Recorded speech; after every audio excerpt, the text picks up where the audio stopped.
First, we will be hearing from Dan Stubenvoll, the maintenance millwright at BPM. So Dan. Hi, good morning. I'm Dan Stubenvoll. I'm maintenance millwright at BPM, like you had said. I guess I'm supposed to share my journey from high school until now. In high school, I had pretty good grades.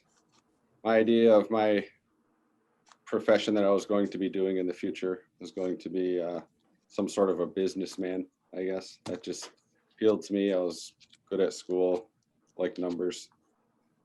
Then I think it was my junior year, I had taken a career assessment test.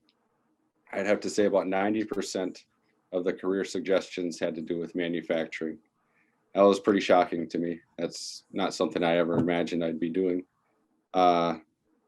I didn't take that route right away. I went to college in Minnesota for about a semester. Then I came back to Marinette and took another year. Went to UW Marinette and went there for a year. And it just wasn't rewarding. I had no interest. I had no direction. I didn't know what I wanted to do. I knew I didn't want to be a businessman anymore. So I just jumped in and started working different jobs.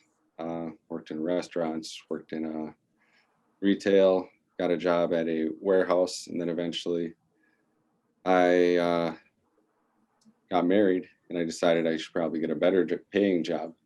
So I got a job at a local manufacturer in Marinette.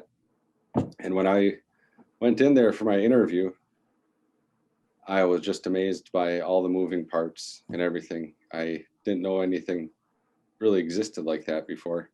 My dad was a minister, so I didn't get to see the like carpentry or working on cars or the factory aspect of people's lives like there are around here for so many people. So I went in there and I saw the robots and different machines turning and people moving around and making these parts. I was really impressed and I was actually happy to be there. For the next 2.5 years, I worked at that manufacturer and really dove in and tried to learn as much as I could because it was actually interesting. After that, there's a few layoffs throughout there and I worked as an operator. I worked my way up at another company to working in a lab, but it was always seemed to be a little monotonous for me. Some people enjoy the day-to-day work of going in, predictability of being an operator, things like that. But I wanted more. I gotten a job at another company as a setup person on their machines. That was more my speed, or your troubleshooting and trying to make the perfect part the first time based on your knowledge and training. I got laid off from there and I said, you know what? I just went out and got some odd jobs. My wife had a decent job with insurance, so I was going to search for the dream job. I applied at a few places and BPM gave me a call and invited me in for an interview, and I got the job here. I really like it here. The job is really rewarding. Day to day, you don't know what you're walking into most of the time. I guess you do have our planned projects that we're working on, but anything could break overnight. Anything could break during the day. There could be new problems that arise. The problem solving part of being in maintenance or being a millwright is what I like because it keeps my mind busy, not as monotonous as an operator, which operator jobs are good. It just wasn't my speed. What else I got here? So I graduated this past May from Millwright schooling. And I've worked here for a little over 4 years. So I don't know if I'm supposed to give the answer to the question that you had pulled. but it took. Yeah, absolutely. So, Okay. so to get this job, I mean, you've kind of had a varied background, but if somebody just wanted to come in as a millwright, what recommendation would you have for how much education they should have before they apply, or is that something you could do right out of high school? It's something maybe you could do right out of high school, but I would recommend maybe getting a 2-year electrical mechanical degree from a technical school. That would give you a pretty good background, a little bit of an understanding of what you're getting into. But as for, and usually experience in the field, it helps out a lot before you jump in and be a mechanic. But I went to 4 years of school for the millwright degree. That was like every other Monday. So it wasn't like I was going to school full time, but also coming to work. There are hourly requirements. I had to meet 8,000 hours of work, which is roughly 4 years of work where you're training on the job. And then every other Monday at NWTC for 8 hours. It's a full day. I think it's 576 hours. My engineer had asked me to take additional classes just to familiarize myself with the electrical part a little bit, and even some welding, dive into welding a little more. So different companies might have different requirements and additional schooling that they would want you to have, but the minimum is 8,000 hours or 4 years of on-the-job training and 4 years of school. Was that considered a registered apprenticeship, Dan? Yes. Got it.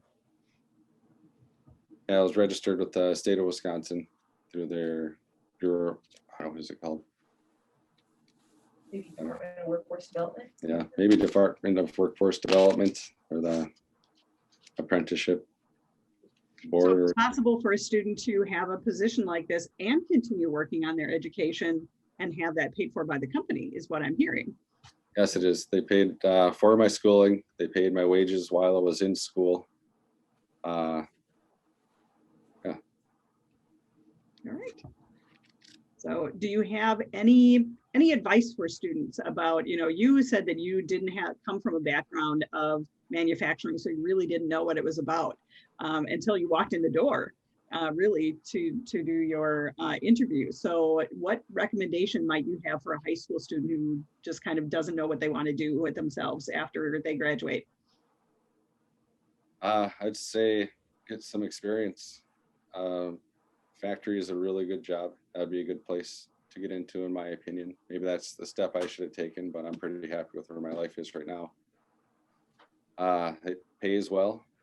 There's jobs that you can get in these manufacturers